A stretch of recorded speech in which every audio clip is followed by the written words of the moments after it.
Hello दोस्तों, तो कैसे हैं आप लोग। आई होप कि सब अच्छे ही होंगे। आज हम देखने वाले हैं structure of hybridisation.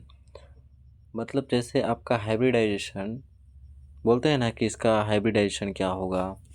For example के लिए जैसे NH4 का हाइब्रिडाइजेशन क्या होगा। जैसे सपोज कीजिए इसका हाइब्रिडाइजेशन sp है, sp2 है, sp3 है। इन तीनों में से कोई भी हो सकता है। तो यहाँ पर क्या बोला गया है, स्ट्रक्चर ऑफ हाइब्रिडाइजेशन। तो हम हाइब्रिडाइजेशन इसका तो निकाले हैं। ये हो गया आपका हाइब्रिडाइजेशन। ठीक, ये क्या होगा आपका हाइब्रिडाइजेशन। ये हो गया आपका हाइब्रिडाइजेशन। लेकिन इसका स्ट्रक्चर कैसा होता है उसको भी आपको जानना बहुत ज़रूरी है, जो जिसके बारे में हम इस वीडियो में आपको बताएंगे कि इसका स्ट्रक्चर किस प्रकार का होता है। ठीक, तो हम जैसे NH4 हो गया, इसका हाइब्रिडाइजेशन कैसे निकालते हैं इसको हम पहले वीडियो में बता चुके हैं, इससे पहले वीडियो में। तो आप लोग अगर इसको नहीं जानते होंगे तो उसको जाके वहाँ से देख सकते हैं, बहुत ही इजी ट्रिक में बताया हूँ। ठीक, यहाँ पर हम लोग सिर्फ देखेंगे यहाँ पर कि हाइब्रिडाइजेशन निकालते कैसे हैं। सॉरी, हाइब्रिडाइजेशन का स्ट्रक्चर क्या होता है, निकालना तो हम देख चुके हैं, उसका स्ट्रक्चर किस प्रकार का होता है। तो सबसे फर्स्ट में देखते हैं हम लोग। ज़्यादातर रेयर केस में नहीं, मोस्टली केस में पूछा जाता है आपका, जैसे SP पूछा जाता है, SP2 हाइब्रिडाइजेशन, SP3, एक हो गया SP3D,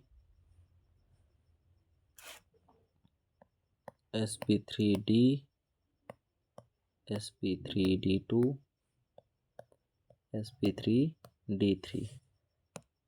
मोस्टली केस में आपको इतना ही हाइब्रिडाइजेशन पूछा जाता है।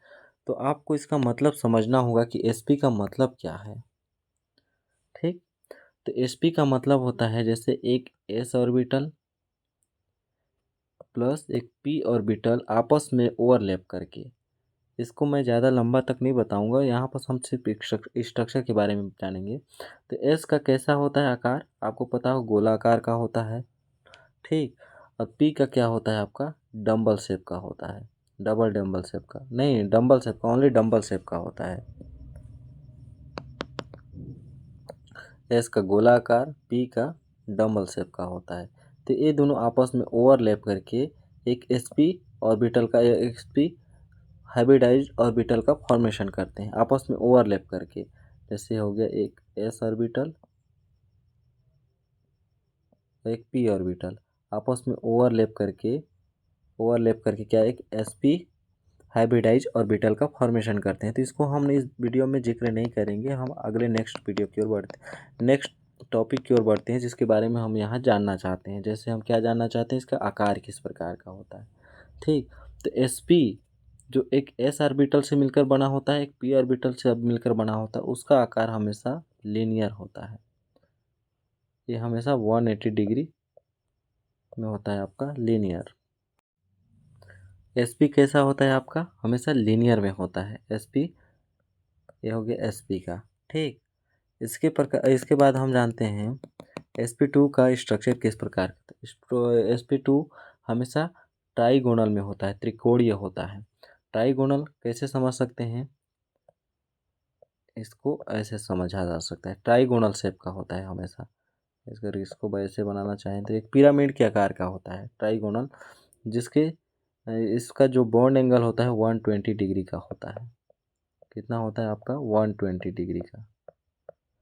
sp2 का, ये sp2 फॉर्म कैसे हुआ आपको पता होगा। s का एक ऑर्बिटल प्लस p के टू ऑर्बिटल, p के टू ऑर्बिटल आपस में ओवरलैप करके। इसका एक अलग वीडियो है जिसमें आपका ये फॉर्म कैसे हो तो उसको जिक्र किया गया है, उसको देख लीजिएगा। यहाँ पर हम सिर्फ बात कर रहे हैं इसके शेप के बारे में, स्ट्रक्चर के बारे में। ठीक, तो ये हो गया आपका sp2 का ट्राइगोनल फेस का होता है। इसके बाद हम देखते हैं sp3 का, जो मोस्टली पूछे जाते हैं, ज़्यादातर क्वेश्चन इसी से उठाता है कि sp3 हाइब्रिडाइज ऑर्बिटल, या मतलब जैसे आपको दिया जाएगा एग्जांपल कि जैसे NH4 का ही हम देखे थे। NH4 का है, किसका हाइब्रिडाइजेशन क्या होगा, तो NH4 का ज़्यादातर होता है आपका sp3 या sp2 ही होगा, तो उसको आप अगर अलग वीडियो में देख सकते हैं। sp3 का क्या होता है आपका टेट्राहेड्रल, टेट्राहेड्रल। sp2 का क्या होता है आपका ट्राइगोनल, इसका क्या होता है आपका लीनियर, इसका क्या होता है लीनियर शेप में होता है 180 डिग्री में। इसका ट्राइगोनल होता है आपका ऐसे। टेट्राहेड्रल आपका कैसे होता है आपका टेट्राहेड्रल ऐसे, ऐसे एक झुका होता है, ये होता है आपका टेट्राहेड्रल स्ट्रक्चर। इसको अगर चाहेंगे तो बना भी सकते हैं ऐसे।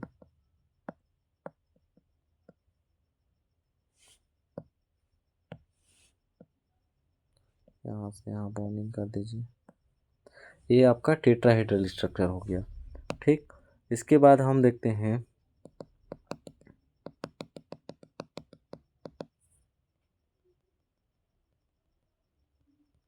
sp3d का। यहाँ पर देखिए sp3 तक आया, ये तो sp4 तक भी जा सकता था, लेकिन sp4 में क्यों नहीं गया। आपको पता होगा p ऑर्बिटल कितने होते हैं 3 कक्षक होते हैं p में, s में कितने होते हैं 1, इसीलिए s तक जाता है, s2 तक कभी नहीं जाता। s में कितने 1 ऑर्बिटल होते हैं। इसी प्रकार d में कितने ऑर्बिटल होते हैं आपके 5 तक जाते हैं, 5 तक, इसीलिए sp3 D3 से D5 तक चले जाते हैं उसका, तो उतना लंबा चौड़ा नहीं आता है आपका sp3 D3 तक ही ज़्यादातर पूछा जाता है। तो P3 तक क्यों गया, क्योंकि इसमें 3 ही ऑर्बिटल होते हैं, इसलिए वो इसके बाद यदि ज़्यादा हो जाता है इलेक्ट्रॉन तो D कक्षक में प्रवेश करने लगते हैं। ठीक, तो यहाँ पर sp3d आया। तो अगर इसका स्ट्रक्चर की बात करें हम कि क्या होता है इसका स्ट्रक्चर, सॉरी मिट जा रहा, sp3d3, sp3d की बात करें हम तो इसका होता है आपका ट्राइगोनल बाईपिरामिड, ट्राइगोनल बाईपिरामिड। इसका मतलब क्या होता है आपका ट्राइगोनल बाईपिरामिड का मतलब आपका त्रिकोणीय तो बनेगा ही बनेगा। जैसे आपका ये त्रिकोणीय हो गया, ट्राइगोनल हुआ, ये आपका ट्राइगोनल हुआ। यहाँ पास बाई पिरामिड मतलब एक ऊपर से एक नीचे से, ये आपका बाई पिरामिड हो गया, ये आपका बाई पिरामिड हो गया। मतलब दो कहाँ से ऊपर की ओर आ गए, यहाँ से और यहाँ तक बस त्रिकोणीय। अगर इसको हम ऐसे लिखना चाहें, ये हो गया आपका इसका स्ट्रक्चर ट्राइगोनल बाई पिरामिड। ठीक, इसी प्रकार हम देखना चाहेंगे sp3d2 का। sp3d2 का होता है आपका